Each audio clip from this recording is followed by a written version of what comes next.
আসসালামু আলাইকুম এভরিওয়ান। গতদিন আমি আমার আপুর কাছে এই আফগানি কাবাবের রেসিপিটা জেনেছিলাম, তো ভাবলাম আজকে নিজেই ট্রাই করে নেই। প্রথমেই আমি একটা ব্লেন্ডারে টমেটো, ধনেপাতা, কাঁচামরিচ এবং পেঁয়াজ ব্লেন্ড করে নিচ্ছি। দেন এটাকে একটা প্লেটে রেখে দিচ্ছি। তারপর আমি এখানে চিকেনের বোনলেস পিস নিয়ে এটাকে ছোট ছোট টুকরো করে নিয়েছি অ্যান্ড ব্লেন্ড করে নিয়েছি। এখন এটার মধ্যে আমি অ্যাড করে দিব স্পাইসেস, যেটার মধ্যে লবণ, হলুদ, মরিচ, কাবাব মশলা, চাট মশলা আর তার সাথে জিরা গুঁড়া ছিল, এবং এর সাথে অ্যাড করছি বাটার এবং আদা রসুন বাটা।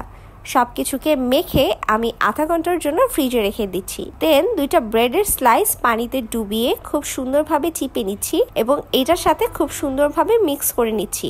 এখন হাতে একটু তেল মাখিয়ে নিচ্ছি অ্যান্ড একটা স্টিকের মধ্য দিয়ে আমি এটাকে খুব সুন্দরভাবে চেপে চেপে লম্বা কাবাবের মতন করে নিব। আমি যদিও এটা ফার্স্ট টাইম ট্রাই করেছি, সেজন্য হয়তো কাবাবের সাইজগুলো তেমন একটা সুন্দর হয়নি, কিন্তু খেতে এত বেশি মজা হয়েছিল, এত বেশি ইয়ামি হয়েছিল যা বলার মতো না। তোমরা কিন্তু এটা ইজিলি ট্রাই করতে পারবে অ্যান্ড এটাকে কিন্তু তোমরা বেকও করতে পারবে 200 ডিগ্রি সেলসিয়াসে 20 মিনিটসের জন্য।